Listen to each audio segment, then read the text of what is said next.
a hooker named Pam, a black girl who walked behind the thing, and she was like not even an attractive hooker. She was like just wore dungarees and a fucking, she was a drug addict hooker. And so she had sucked my dick or whatever. Ooh. And so she was going to suck the guys at work, the supervisor. He was an older guy. He was a big fat guy. He was in his 50s. And it still went on even when you just worked at a regular this is when I was job. fucking 22 years old. Or 21. I hadn't even done comedy yet. And we worked, we had a little office inside a giant warehouse which belonged to another company. So we rented warehouse space from another bigger company. So our office was kind of closed off. So the hooker walked in and she was going to take care of him. And he would always go, "Okay, Jim, I'll see you Monday." Is that what he said? "Yeah, I'll see you Monday, Jim." Just a big fat dude. I come back in Monday. I'm like, "How was it?" He goes, "Jim, she stole my wallet." This dummy. I go, "What happened?" I'm like, "I told you to put your wallet," because I did tell him, "Put your wallet in the desk drawer. Don't leave it in the back of your pants or just take your dick out." He goes, shit. This is how naive he was. He goes, "No." He goes, "I pulled my pants down to my ankles and sat back, because I wanted her to enjoy the experience." Oh, she's going to enjoy it. I'm like, "You're morbidly obese. You're in your 60s, and she's sucking your dick so that she doesn't shake apart from lack of drugs. How much fun is she having, fucking anchovy balls? She's not having fun, old man." And she did the gag. What, did she reach into his pulled down pants pocket and took his wallet out? Awful. They were probably turned inside out because, fatty. I bet he had his pants pulled down to his shoes and his black socks stood up to his fat calves. With those old 50s garters on? Yeah, little sock garters holding them on. And, How easy must it be for a girl to pick a pocket that is around someone's ankles? Dude, if you could fucking pick his pocket, you could tie his shoes together. She probably could have rifled through his wallet and picked out the credit card she was going to use. What a dope. What an idiot. But I'll never forget that, because I think she had sucked my dick in the car one time, and then I'm like, "Yeah, she gives a great blowjob." I had awful fucking regular hookers back Would she then. come around like the coffee truck? They would actually. Well, like Really? a lot lizard. Yeah, she'd probably stop in. We were in the back of we were behind. I should go and get photos of this place one day. It really was a fucking horrible back of the lot place. It was a really isolated place. Yeah. I look at certain places when I drive home now and stuff like warehouses. You can see driving through Queens, the garage doors are open, and you see guys working in there. And I look in and think like how horrible that is, but how familiar it becomes to you when you do work there. Yeah. Like when you first go in and I'd apply for one of these shit jobs, you look around and everything's unfamiliar, and then you just get into this rut where you're coming, you know where everything is, you know who everyone is, you know what your shit fucking job will be that day, and it just becomes so goddamn depressing to do on a daily basis.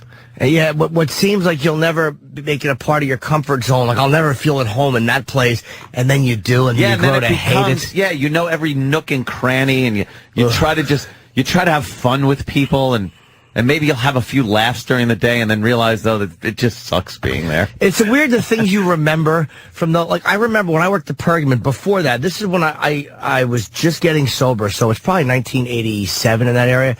And I drove a forklift in the back, and this was the new Pergamon in the Brunswick Shopping Center. Whoa. This was like a fucking cheese dick lame, little fucking one-level mall that opened in North Brunswick. That half the stores, it was called the Fashion Plaza.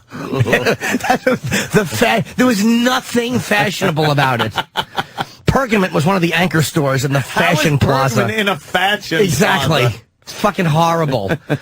And I'll never forget my supervisor there was a very, very fat lesbian who had tattoos. And when she wanted me to go buy food, she'd always get me to go, and she'd pay, and she'd always go, "You fly, I'll buy." Oh. And I always remembered that. And for some reason, my girlfriend was I wanted her to walk to get something. And I almost said, "You fly, I'll buy," and I didn't say it because I pay for everything. So even if I fly, I'll buy. You're constantly buying, but it just never flies. It just would have seemed too, because it's not a coworker, it's a girl I fuck. Yeah. But I remember this black guy, Malcolm. "You suck, I'll pull out a buck." Yeah, you fuck, I'll pay a few bucks. Even if you don't fuck, I'll pay a few bucks because I'm hungry. What am I going to do, eat in front of you? Shit. The coffee trucks would come by, and I would just be starving and have no money, and have to take a tab out with the guy. And there's nothing worse than being alone with the fucking mobbed up coffee truck guy for egg sandwiches that we used to say made at some place in Central Islip. And I knew Central Islip is Zimbabwe. Yeah. It is just an awful place. I used to live there. It's horrid. And I'd look at these sandwiches, these egg sandwiches, and just be like, between hunger and this is how I know that if I was on that fucking plane crash from Alive, I'd have been the first one just mowing down on someone's dead ass, just eating it. Because I would pick up these egg sandwiches knowing where they came from, probably being spit on. Yeah. And just eat it, not thinking twice. Like the hunger, and believe me, it wasn't like hunger like days have gone by, but the hunger just made me forget the fact that this food is probably being touched and abused by people. What's worse than when you get to a new job? I had a temp job one time. I was such a fucking bum, and I was so bad at this stuff. This was when I was drinking. I was me and my buddy Bill D'Angelo, and Bill, if you're listening, I got your message. Hello, it is me. Bill. Hello, Bill. We were doing this job in fucking. It was like a warehouse. It was like centrifuges. And what is worse than having to shit on a new job where you know the bathroom is awful and like you like your whole stomach seizes up, and you know that when you're trying to hold in a shit and you're standing there and you go I don't think I've made the sound, but I know the feeling. You don't make the sound, but the feeling of I just want to talk and you get really stiff and you can't walk because one step and you're going to shit. What's worse than having to shit at a new job? There's nothing worse. You don't want to. First of all, you don't even want to go away from what you're supposed to be doing for fear you'll looked at like you're lazy. Yeah, you put it. Yeah, you don't want to have to. You don't want to do that. And then the uncomfortable. What's the best bowl? You haven't figured out what's the best turlet yet. Because I like a long shit. Like, I'm the worst. Like, whenever I go to shit, everyone who knows that I was just there knows I've been shitting. Because I'm gone too long to have been pissing. I like a relaxing shit. Yeah. Yeah, and on the job, you just can't do that. They should have some kind of, I'm going to invent this, pants that cuff up inside the pant leg. So as you're walking, doesn't look like anything. It's just pants. But you could pull down artificial shoe tops that will go over your shoes so that when you're shitting in the stall and people come by, it doesn't look like your shoes. Because the people look at your shoes to see who's shitting there. I know it happened to me a couple of times. It's like, I had a good dump in there, did you? And I'm like, fucking 5'11" boots. Everyone knows them. So fake shoe tops. I'll call them shit spats. Spats. They're fucking spats. What a great infomercial that would be. Oh. You show people talking about the advantages of no one knowing it was you shitting. Shitting. You know, my wonderful. boss, I would never get raises. As soon as they didn't think it was me stinking up the bathroom, I advanced in the company. You know, testimonials. And they could have like that badly acted thing where someone's on the bowl shitting and the boss comes in, sees the shoes, and shakes his head. Smith, it's you again. Is that account going to be completed by today? And he knows it's him. Yeah, and the boss and like the pretty secretary are both just looking at Smith's empty chair. Someone says they should be called Splats. Oh, it's Steve from Bayshore. Splats. The audience applauding. Oh, yeah, I could use that. I shit a lot. Yeah. Yes, I do. Yeah, they take the fucking... I love the idea of that him and the hot secretary just both noticing that Smith has gone again. Smith's gone again, and the newspaper's gone. you know, whoever has read the newspaper at a urinal, you don't. You fucking... I am gonna be shitting for a long time. And they can't say shit, so they have to do little things to get around it. Like they have a little thing that says clothespin bin, and it's empty, and they're all wearing them on their noses in the office. That's Smith again. Yeah, that damn Smith and his colon cancer. He can't finish the O'Reilly account because he's shitting again.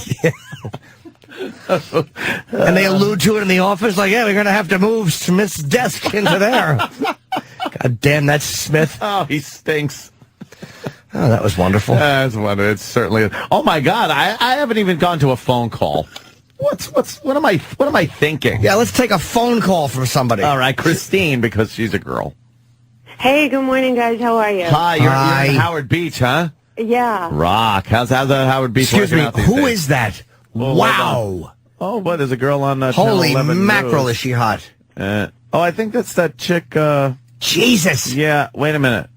Not Fatty. I don't know Who's the her other name. one? Sorry, sweetheart. What's she doing? She keeps Tanya poking her. Kristen? Oh, the one with the lips. Yeah. Who is she? Oh, God, damn. she wearing a little skirt? She looks about 19. Yeah, she's an adult. God damn, is she It's fantastic. like, yeah, she's an adult. Yeah, She in passes- certain countries. She passes muster. Wow, is she pretty.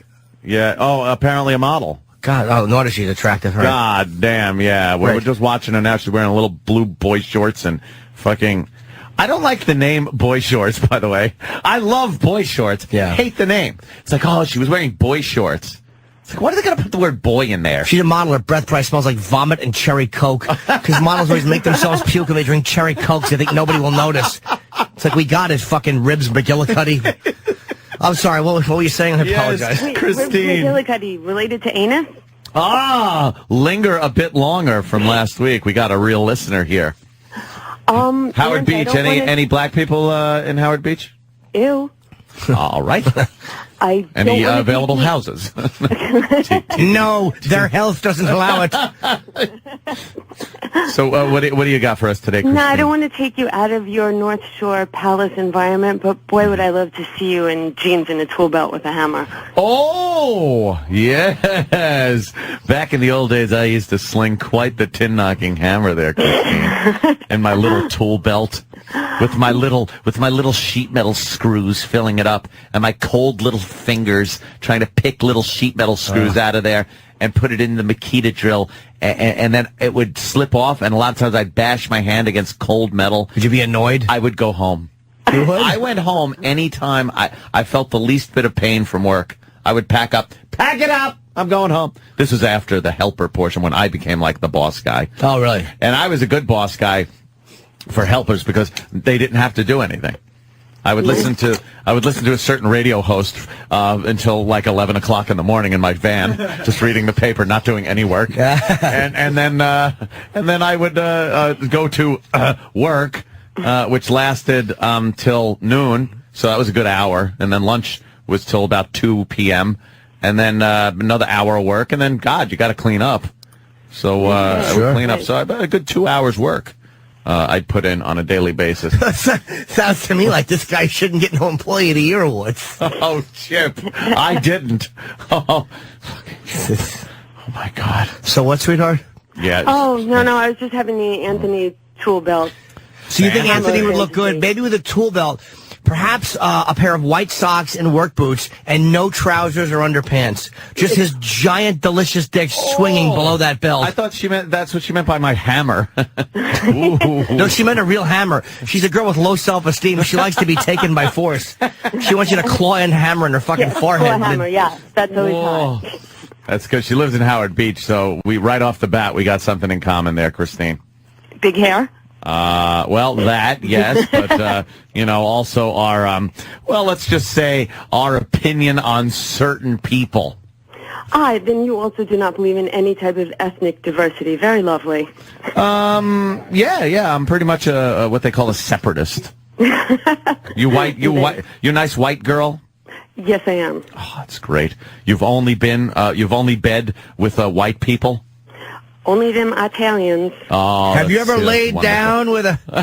That's how you know someone's racist when they're asking if you ever had sex with a black Irish Spanish guy and they use the term lay down. You ever laid down with a colored? You ever laid down with someone from Central America?